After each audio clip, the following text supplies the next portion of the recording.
Un domingo como hoy, miles de personas retornan a sus hogares después de una jornada vacacional. Las playas empiezan a quedar solas, las piscinas empiezan a quedar solas, las habitaciones de los hoteles se comienzan a entregar y las casas campestres también empiezan a ser entregadas. Un domingo como hoy, las personas hacen una transición entre una semana de descanso y el regreso a la rutina normal. Hoy cumplen el deber espiritual de ir a la iglesia después de una semana de piscina, porque la agenda vacacional incluye piscina, pero también incluye iglesia y hay que cumplir con el plan turístico. Otras personas simplemente hoy están cerrando una racha de 4 días de descanso que irrumpen en su cotidianidad y oxigenan un poco su ritmo de vida. Pero también están quienes un domingo como hoy lo viven como cualquier otro domingo, porque tal vez sus actividades laborales no cesaron o porque la dinámica de Semana Santa no los identifica. Incluso también hay quienes un domingo como hoy cierran una temporada de recogimiento espiritual propia de la tradición y se preparan para dar continuidad al ritmo normal de sus vidas. ¿Qué pasó un domingo como hoy un año atrás? Tal vez pasó lo mismo. ¿Qué pasó un domingo hace 5 años? Seguramente pasó lo mismo. ¿Y hace 10 años? Tal vez el domingo de resurrección se movía bajo el mismo ambiente que acabamos de describir. Pero si la historia nos permite tal precisión, un domingo como hoy, hace 1985 años, fue diferente. Ese domingo, en Jerusalén, se percibía un ambiente extraño. Definitivamente era un domingo lúgubre. El peor sábado de toda la humanidad había terminado. Un nuevo día comienza, pero parece que no trae nada nuevo. Al parecer, también va a ser frío y oscuro. Esos días en Jerusalén albergaba mucha gente porque era la temporada de una de las fiestas judías más importantes. Pero eran unas fiestas diferentes. Algo anormal estaba sucediendo. El primer día de la Pascua habían matado a un hombre del cual todos estaban hablando. Algunos a favor, otros en contra, pero todos merecían una opinión acerca de aquel que había muerto el viernes. Aún quienes eran indiferentes por la muerte de Jesús en la cruz podían percibir que esas fiestas en ese año eran distintas. Algo anormal estaba sucediendo. Era un domingo muy congestionado, pero definitivamente era un domingo lúgubre. Aún se percibían en el ambiente los lamentos de Jesús al ser martirizado. Aún estaban muy frescas las imágenes de Jesús agonizando. Aún se escuchaban en el aire los azotes que golpeaban contra su cuerpo. Parecía que la tierra aún se movía de aquel temblor ocasionado durante la muerte de Jesús. Muchos comentarios van y vienen alrededor de dicho acontecimiento. Había sucedido el viernes, pero el domingo todavía había mucho que decir, mucho que discutir, todavía había mucho que lamentar. Un domingo lúgubre donde todavía se escuchaban los sollozos de aquellos que sufrían la muerte de Jesús. La ciudad estaba militarizada, habían más soldados romanos que de lo normal, y en sus rostros se podía percibir tensión y tal vez miedo por los posibles motines que se podían ocasionar en la ciudad a causa de aquel que había muerto en la cruz. Aún los sacerdotes y demás fariseos que lideraron su crucifixión, aunque se habían salido con las suyas, no respiraban aires de paz ese domingo. Quienes aquel día habían gritado crucifíquenlo, tal vez no esperaba que el domingo amaneciera hablándose de lo mismo, Seguramente habían previsto que esa era una historia que moría el mismo viernes. Definitivamente no era un domingo normal. Caras largas, rostros enlutados, rostros tensionados, expectantes o algunos simplemente inexpresivos. Un domingo lúgubre donde se respira desesperanza. Soplaban suaves brisas de injusticia, un clima cálidamente doloroso. Y en ese contexto es donde suceden los acontecimientos que vamos a leer a continuación. Quiero pedirle a Comunicaciones que me siga. No funcionó. Lucas 24, versículo 13 al 24. Dice así: aquel mismo día, dos de ellos se dirigían a un pueblo llamado Emaús, a unos 11 kilómetros de Jerusalén. Iban conversando sobre todo lo que había acontecido. Sucedió que mientras hablaban y discutían, Jesús mismo se acercó y comenzó a caminar con ellos. Pero no lo reconocieron, pues sus ojos estaban velados. ¿Qué vienen discutiendo por el camino?, les preguntó. Se detuvieron cabizbajos. Y uno de ellos, llamado Cleofas, le dijo: ¿eres tú el único peregrino en Jerusalén que no se ha enterado de lo que ha pasado recientemente? ¿Qué es lo que ha pasado?, les preguntó. Lo de Jesús de Nazaret. Era un profeta, poderoso en obras y en palabras delante de Dios y de todo el pueblo. Los jefes de los sacerdotes y nuestros gobernantes lo entregaron para ser condenado a muerte y lo crucificaron. Pero nosotros abrigábamos la esperanza de que era Él quien redimiría a Israel. Es más, ya hace 3 días que sucedió todo esto. También algunas mujeres en nuestro grupo nos dejaron asombrados. Esta mañana, muy temprano, fueron al sepulcro, pero no hallaron su cuerpo. Cuando volvieron nos contaron que se les habían aparecido unos ángeles, quienes les dijeron que Él estaba vivo. Algunos de nuestros compañeros fueron después al sepulcro y lo encontraron tal como habían dicho las mujeres, pero a Él no lo vieron. Ese domingo rápidamente empezó a circular por las calles un rumor, un run run. El cuerpo de Jesús desapareció. Pero ¿cómo es posible? ¿Qué pasó? Los soldados romanos se lo llevaron, tal vez lo ubicaron inicialmente en otro lugar, lo cambiaron de tumba. ¿Qué pasó? Eran preguntas que posiblemente se escuchaban en las calles de Jerusalén. Los gobernantes de ese entonces sobornaron a los soldados que custodiaban la tumba y les dijeron que ellos tenían que decir que los discípulos se habían robado el cuerpo de Jesús. Manipularon la realidad para hacerle creer a la gente lo que les convenía y les permitía mantener el control. Yo sé que esto a usted le suena un poco raro, pero la verdad es que los gobernantes de ese entonces manipulaban la realidad a través de sobornos. Hoy tal vez es distinto, pero eso pasaba allá también.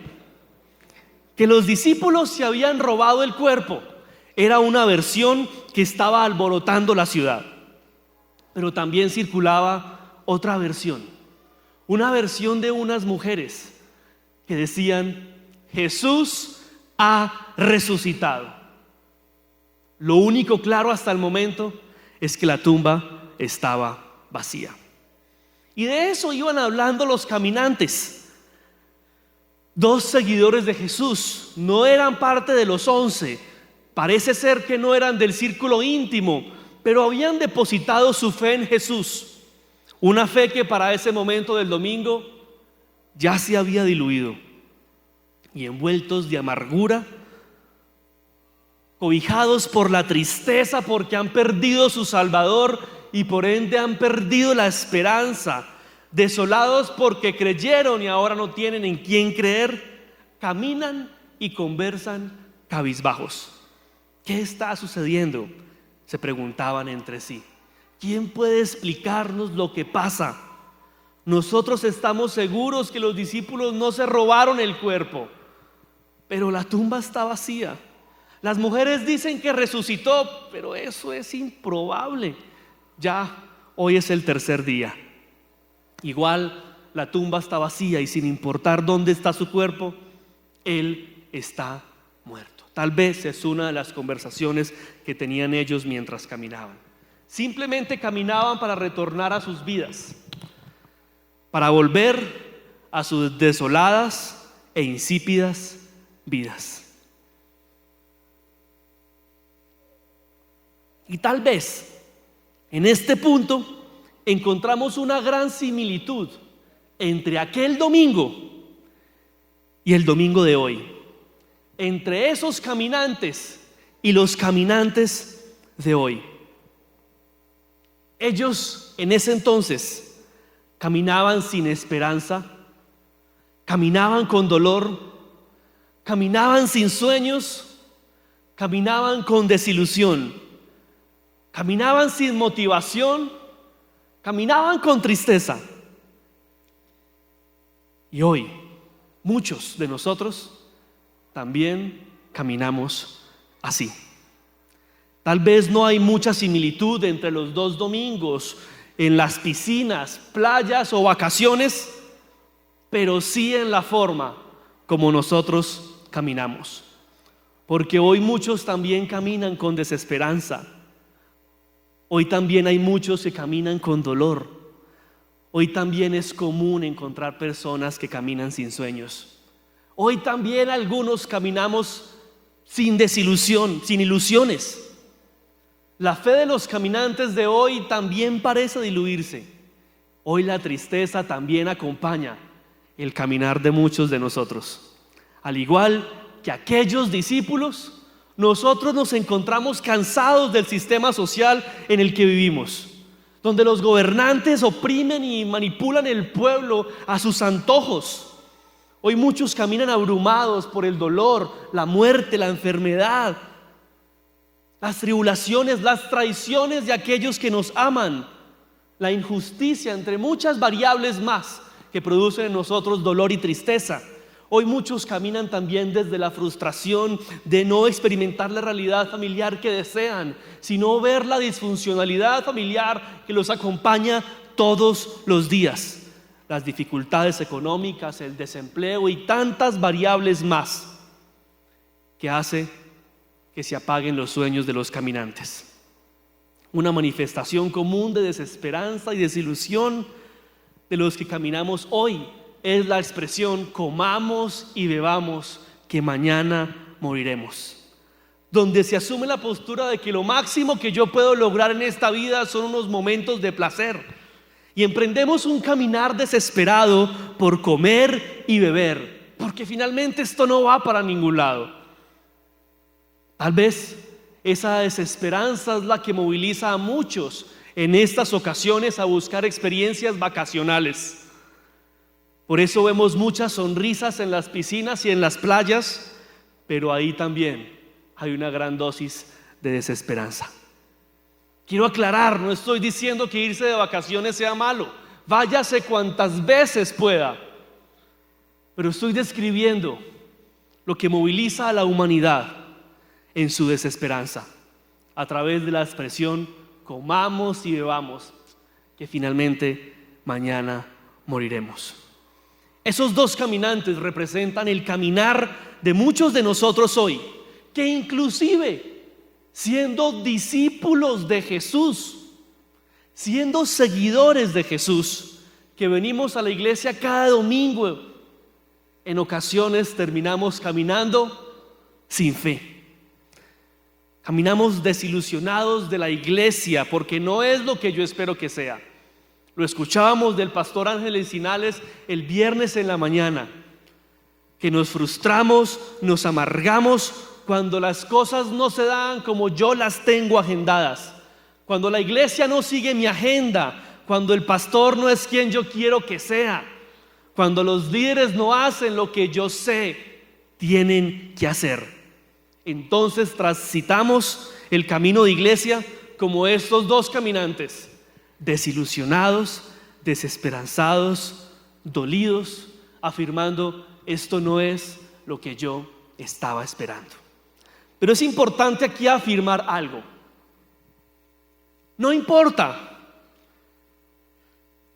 si las cosas no están saliendo como usted las tiene planeadas, si la iglesia no es lo que usted espera, si su familia no es acorde a sus planes, o si el resto del mundo no funciona como usted cree que debe funcionar. ¿Sabe qué es lo que realmente importa? Que Jesús ha resucitado y que camina a nuestro lado. Eso es lo que realmente importa en nuestra vida. Esa anunciada pero inesperada resurrección es lo que realmente importa. Por encima de cualquier dificultad, por encima de cualquier adversidad o desilusión, por encima de cualquier cosa, hoy lo que nos debe importar es: el resucitado camina a mi lado. Y usted lo puede decir esta mañana: el resucitado camina a mi lado. Y eso es lo que realmente importa en nuestra vida. ¿Qué importa si mis papás me han desilusionado, si mis hijos no son lo que yo espero que sean, si la economía no se comporta a mi favor, si la iglesia no sigue mi agenda? Lo que importa es que Jesús resucitó y camina conmigo. Pero un domingo como hoy, al igual que aquel domingo, muchos tienen sus ojos velados y no pueden ver al resucitado caminar a su lado. Aquellos dos discípulos, abrumados por su desilusión, hundidos en su desesperanza y enceguecidos por su dolor, no podían ver a Jesús resucitado caminando a su lado. Seguían discutiendo alrededor de lo que había pasado. Seguían cargados con los sacerdotes y gobernantes por lo que habían hecho. Seguían reclamando el comportamiento del Mesías, tal vez preguntándose por qué no se bajó de esa cruz. Seguían preguntándose dónde estaba el cuerpo de Jesús. Seguían alrededor de una historia de desesperanza. Y en todo ese ejercicio, estos discípulos no tuvieron la capacidad de ver ni de disfrutar al Jesús resucitado que caminaba a su lado.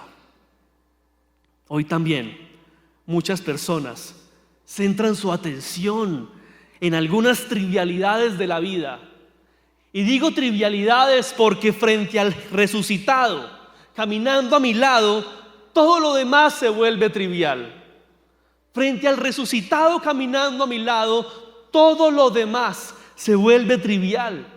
Y un domingo como hoy hay personas con sus ojos enceguecidos que centran su atención en los desaciertos del Estado, en la injusticia de los gobernantes, en las traiciones de quienes están cerca, en lo disfuncional de su familia, en la escasez de su alacena o en la imperfección de la iglesia.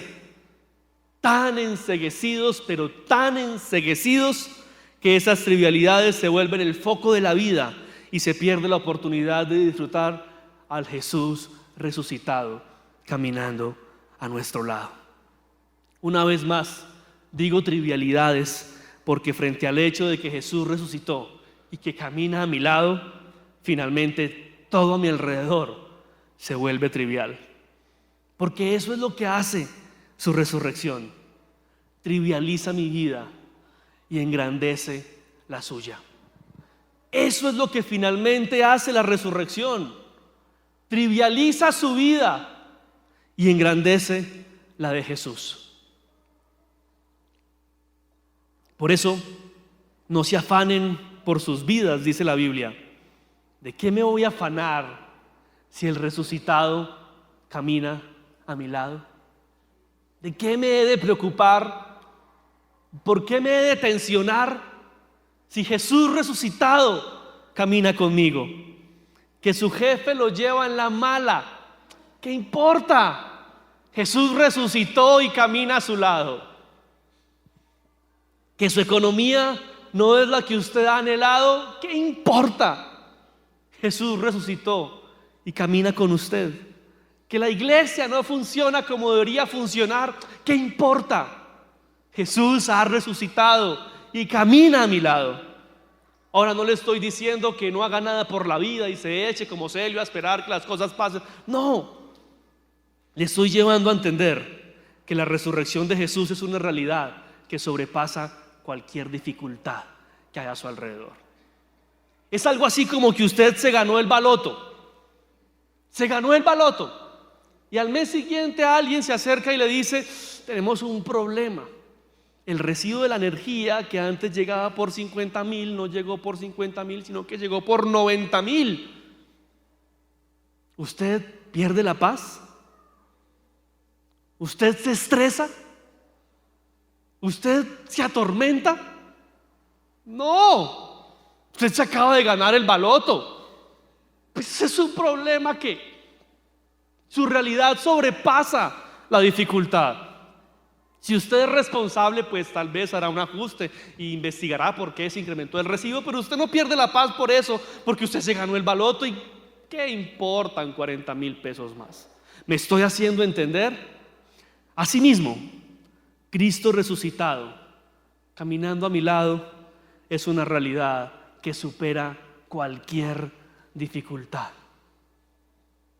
Cristo resucitado, caminando a mi lado, es una realidad que supera cualquier dificultad.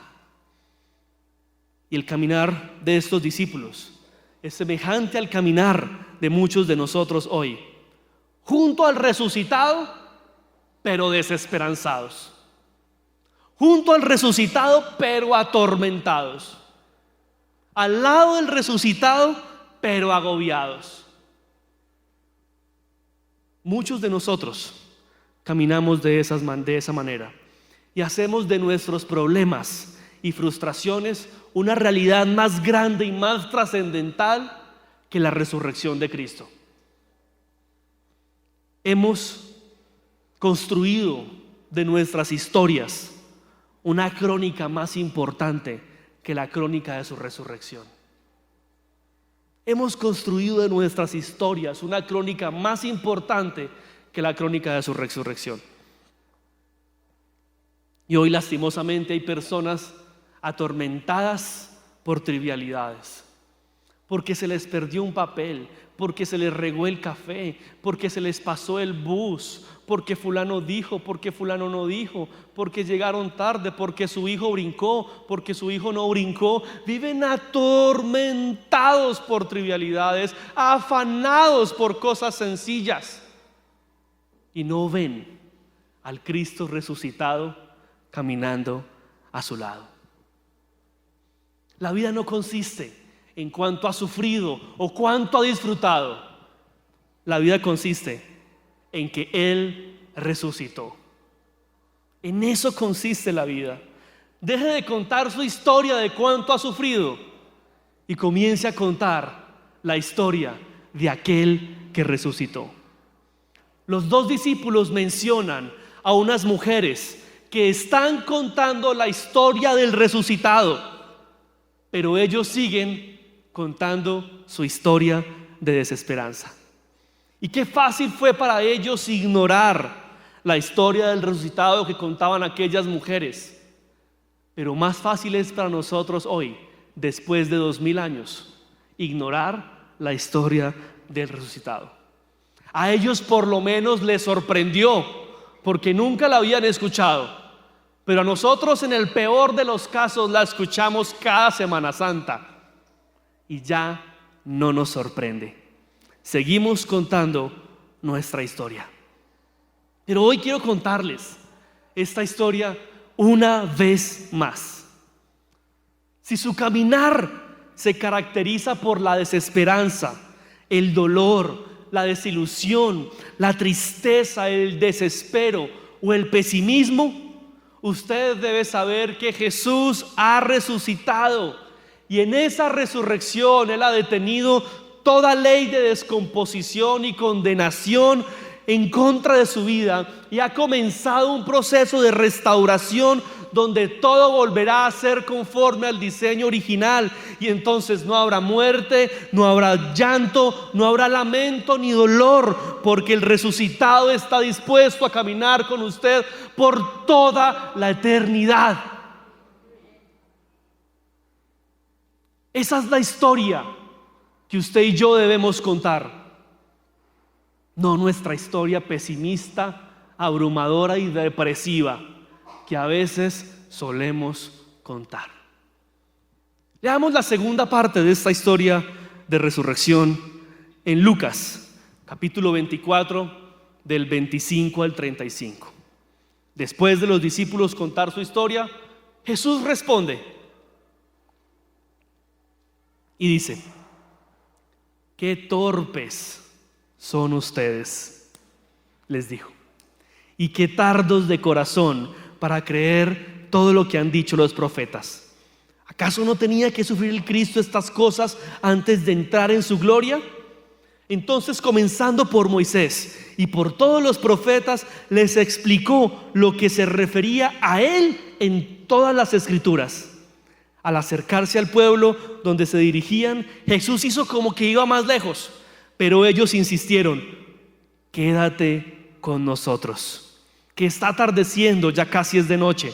Así que entró para quedarse con ellos. Luego, estando con ellos en la mesa, tomó el pan, lo bendijo, lo partió y se los dio. Entonces se les abrieron los ojos y lo reconocieron, pero él desapareció. Se decían el uno al otro: ¿no ardía nuestro corazón mientras conversaba con nosotros en el camino y nos explicaba las escrituras? Al instante se pusieron en camino de regreso a Jerusalén, ya tarde de la noche, y encontraron a los 11, a los que estaban reunidos con ellos. Es cierto, decían, el Señor ha resucitado y se le ha aparecido a Simón. Los dos por su parte contaron lo que les había sucedido en el camino y cómo lo habían reconocido cuando partió el pan. Interesante cómo Jesús interrumpe el discurso desesperanzador de los discípulos. Qué torpes son ustedes.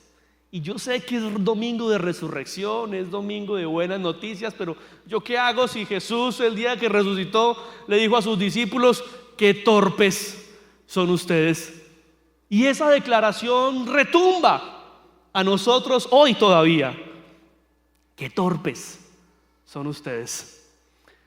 Definitivamente quedando en evidencia que la torpeza y nuestra dureza de corazón son los elementos que impiden que reconozcamos al resucitado caminando a nuestro lado. Si la realidad de que Jesús resucitó para usted no es suficientemente esperanzadora, impactante y trascendental, pues el mismo Jesús lo ha dicho: es por su torpeza y por su dureza de corazón. Lo que indica que nuestra torpe dureza de corazón impide que reconozcamos y disfrutemos a Jesús resucitado. Así que cuando usted se escuche hablar como fatalista, cuando usted se escuche como pesimista, como desesperanzador, como que todo es una queja, como que todo es un lamento, cuando usted se escucha hablar así, dígase: qué torpe y qué duro de corazón estoy siendo, que no veo al Cristo resucitado caminando a mi lado. Pero es que lo que me hicieron, qué torpe estoy siendo. Pero es que lo que me dijeron, qué duro de corazón estoy siendo. Predíquese a usted mismo cada vez que se escuche con ese discurso desalentador. Predíquese y recuérdese: hey, Cristo resucitó y camina a mi lado. ¿Qué importa esto que está pasando? Posteriormente, Jesús comienza a predicarles mientras caminan y hace todo un recorrido cristológico desde Génesis hasta Malaquías. ¿Cuánto daría yo por haber escuchado de boca de Jesús ese estudio de cristología en el Antiguo Testamento? ¿Cuánto daría yo? Y mientras ellos escuchaban, sus corazones ardían, la esperanza volvía a tomar lugar, la fe se fortalecía. Todavía no eran conscientes de que era Jesús, pero Él estaba hablando y eso lo cambiaba todo. Ahora no son ellos quienes están contando su historia desesperanzadora. Ahora es Jesús quien está contando su historia. Y esto sí que es una excelente noticia, porque entendemos que Jesús ha resucitado, que camina a mi lado, pero también quiere contarme su historia. Y quiere que su historia de victoria y de resurrección suplante la mía de desgracia y de desesperación. El resucitado quiere cubrir mi historia con la suya. Y eso fue lo que hizo con estos discípulos. El resucitado cubrió su historia con la historia de la resurrección. Y eso quiere hacer con usted y conmigo. Quiere cubrir su historia con la historia de la resurrección. Quiere borrar las páginas que se han escrito en su historia y quiere que en el libro de su vida se escriba la historia de la resurrección. Eso es lo que quiere hacer Jesús, cubrir nuestra historia con la suya. Jesús resucitado quiere que mi historia pierda valor para que su majestuosa historia de resurrección crezca cada día en mí. La pregunta es: ¿estoy dispuesto a dejar mi historia para que Cristo resucitado escriba su historia en mí? Y Jesús no quiere hacer parte de nuestra historia. Escúchese bien, Jesús no quiere hacer parte de nuestra historia. Él quiere que nosotros hagamos parte de la suya. Y es muy diferente. Y hoy muchos cristianos están buscando que Jesús haga parte de sus historias, pero así no funciona. Él resucitó para cubrir su historia y para que usted haga parte de la suya.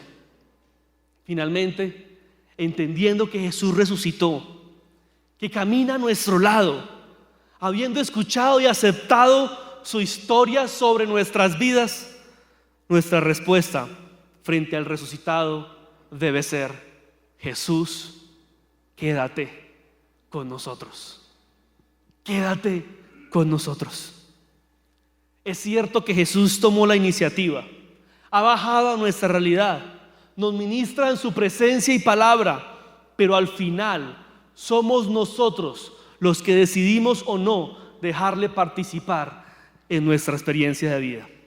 Él ya tomó la iniciativa, Él ya resucitó, Él ya le contó su historia, Él camina con usted. Ahora es su decisión si quiere que se quede. Es su decisión si quiere que el resucitado viva en usted y siga escribiendo la restauración del paraíso en su vida. Porque eso es lo que hizo Jesús resucitado. Y para eso resucitó. Cristo ha resucitado para volver a dibujar el paraíso que nosotros desdibujamos. Para eso resucitó Jesús, para volver a dibujar el paraíso que nosotros mismos desdibujamos.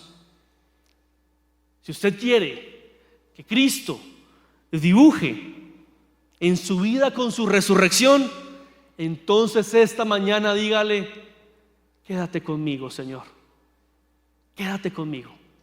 Pero si usted quiere seguir escribiendo su historia, déjelo pasar, déjelo ir, y usted podrá seguir escribiendo.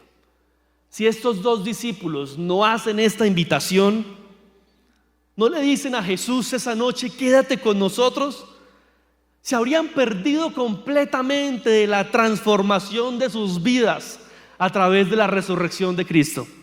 Si estos dos discípulos no le dicen a Jesús: quédate con nosotros, tal vez su domingo hubiese terminado siendo un domingo lúgubre. Pero todo lo contrario, lo que sucedió fue todo lo contrario. Ese domingo fue el más esperanzador y transformador domingo que los discípulos pudieron vivir. De igual manera, fue el domingo más esperanzador y transformador de toda la historia de la humanidad. La resurrección de Cristo transformó un domingo lúgubre en el domingo más esperanzador de la historia. Y asimismo, la resurrección de Cristo tiene la capacidad de transformar su vida lúgubre en una vida de luz y esperanza. Porque la resurrección de Cristo trae esperanza para todos. Una transformación de la muerte a la vida para todos. El que resucitó está dispuesto a caminar con todos nosotros. Aquel que resucitó quiere cubrir nuestra historia con la suya. Pero solo quienes le invitan a quedarse podrán disfrutar al resucitado. Solo quienes le dicen quédate conmigo podrán disfrutar al resucitado actuando a su favor. La resurrección de Cristo transformó un domingo lúgubre en un domingo esperanzador. Y posiblemente aquí hay personas que vienen con vidas lúgubres, que caminan como aquellos caminantes en algún área de su vida y necesitan al resucitado caminando a su lado. Necesitan al Cristo que resucitó, que tiene la capacidad de transformar la oscuridad en luz. Por eso, no solamente hoy, domingo de resurrección, sino cada domingo, millones de personas se reúnen alrededor del mundo a celebrar que Cristo resucitó. Es lo que celebramos, es lo que recordamos, es lo que nos decimos cada domingo para recordar. La vida consiste en que Cristo ha resucitado, y esa realidad supera cualquier dificultad que esta semana haya podido tener. Y el domingo siguiente vuelvo y recuerdo: Cristo ha resucitado. Y entonces esa verdad que se encarna en mis huesos me permite entender que cualquier dificultad que pasé no es tan importante. Y al domingo siguiente regreso y una vez más recuerdo: Jesús ha resucitado. Y entonces usted entiende que la realidad del Cristo resucitado caminando a su lado sobrepasa cualquier dificultad. Es por eso que un domingo como hoy es un domingo de esperanza, es un domingo de luz, es un domingo de vida, porque Cristo ha resucitado, nos ha salvado, nos ha redimido, ha transformado nuestra oscuridad en luz. Y esta mañana, frente al resucitado, solamente usted tiene que decir: Señor, quédate conmigo, quédate conmigo.